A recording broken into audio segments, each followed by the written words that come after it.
दोस्तों नमस्कार। आज सुनाते हैं आपको भगवान महादेव की कथा यानी सोमवार व्रत कथा।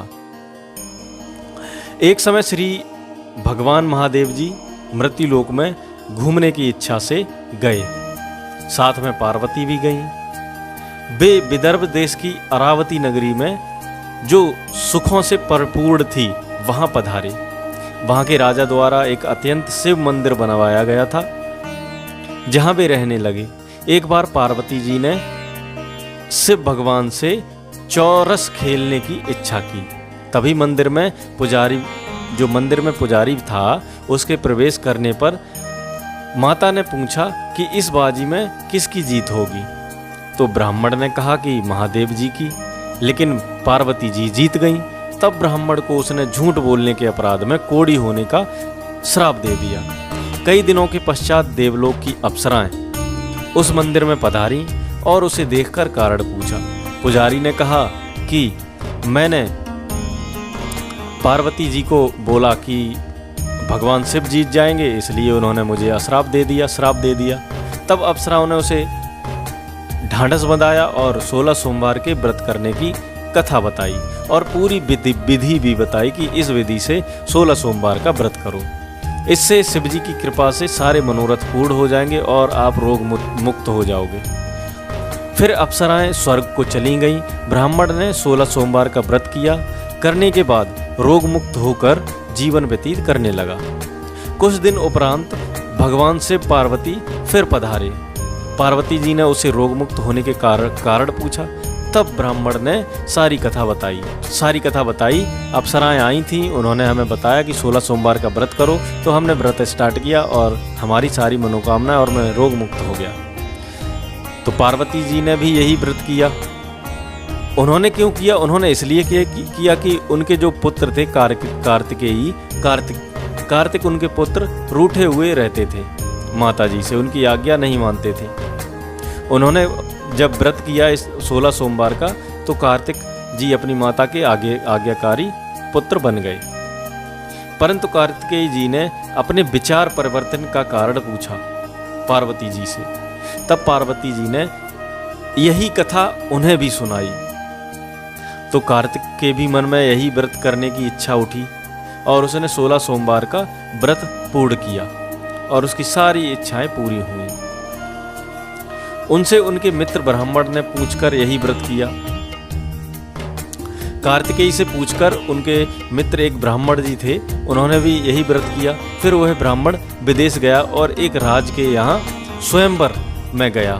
वहाँ राजा ने प्रण किया था कि एक हथनी एक माला जिसके गले में डालेगी वह अपनी पुत्री का उसी से विवाह करेगा।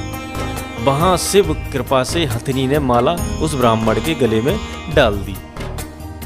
राजा ने उससे अपनी पुत्री का विवाह कर दिया। उस कन्या के पूछने से पर उन्होंने कहा कि आपको जो हाथी है इसने आपको ही क्यों चुना।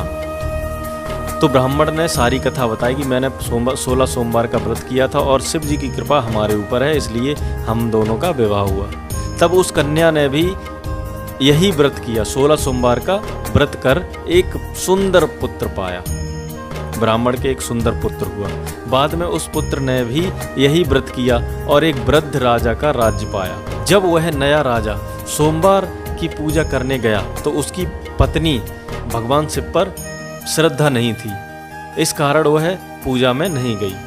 पूजा पूर्ण होने पर आकाशवाणी हुई कि राजन इस कन्या को छोड़ दे, अन्यथा तेरा सर्वनाश हो जाएगा। अंत में उसने रानी को राज्य से निकाल दिया। वह रानी भूखी प्यासी रोती हुई दूसरे नगर पहुंची, जहां उसे एक बुढ़िया और औरत मिली जो धागे बनाती थी। उसी के साथ काम करने लगी। पर दूसरे दिन जब वो धागा बेचने निकली तो अचानक तेज हवा चली और सारे धागे उड़ गए। तो मालकिन ने गुस्से में आकर उसे काम से निकाल दिया। फिर रोते फिरते वह एक तेली के घर पहुंची। तेली ने उसे रख लिया, पर भंडार घर में जाते ही तेली के सारे बर्तन गिर गए, फूट गए और वह तेल बह गया, सब नाली में चला गया। उस तेली ने उसे घर से निकाल दिया। इस प्रकार सभी जगहों से निकाले जाने के बाद वह एक सुंदर वन में पहुंची। वहाँ के तालाब से पानी पीने के लिए जब वह आगे बढ़ी तो तालाब सूख गया थोड़ा पानी बचा जो कि कीटों से युक्त था, कीड़े कवाड़े उसमें भरे पड़े थे। उसी पानी को पीकर वो एक वृक्ष के नीचे बैठ गई, पर तुरंत उस वृक्ष के पत्ते झड़ गए। इस तरह वो वृक्ष के नीचे से गुजरती, वह वृक्ष पत्तों से विहीन हो जाता। ऐसे ही सारा वन ही सूखने लगा। ऐसे ही वो जैसे जिस वन से निकलती, जिस पेड़ के नीचे से निकलती, वह पत्ते विहीन, मतलब पत्ते गिर जाते, सारा वन सूख जाता। यह देखकर कुछ चरवाहा उस रानी को लेकर एक शिव मंदिर के पुजारी के पास गए। वहां रानी ने पुजारी से आग्रह किया और सारी बात बताई। पुजारी ने ये बात सुनकर कहा कि तुम्हें शिव जी का श्राप लगा है। रानी ने विनती करके पूछा तो पुजारी ने उसके निदान का उपाय बताया और सोमवार व्रत की विधि बताई। रानी ने मन तन से व्रत पूरा किया और शिव जी की कृपा से 17वें सोमवार को राजा का मन परिवर्तित हुआ। राजा ने रानी को ढूंढने दूत भेजे। पता लगने के बाद राजा ने बुलावा भेजा। पुजारी ने कहा राजा को स्वयं भेजो। इस पर राजा ने विचार किया और स्वयं पहुंचे। रानी को लेकर दरबार पहुंचे और उसका स्थान दिया। संपूर्ण शहरों में खुशियां मनाई गईं। राजा ने गरीबों को काफ़ी दान दक्षिणा दी और शिव के परम भक्त होकर नियम पूर्वक 16 सोमवार का व्रत करने लगे और संसार के सारे सुख को भोगकर अंत में शिव धाम गए। इस प्रकार जो भी मन लगाकर श्रद्धा पूर्वक नियम से 16 सोमवार व्रत करेगा वह इस लोक में परम सुख को प्राप्त, अतः अंत में परलोक में मुक्ति को प्राप्त करेगा।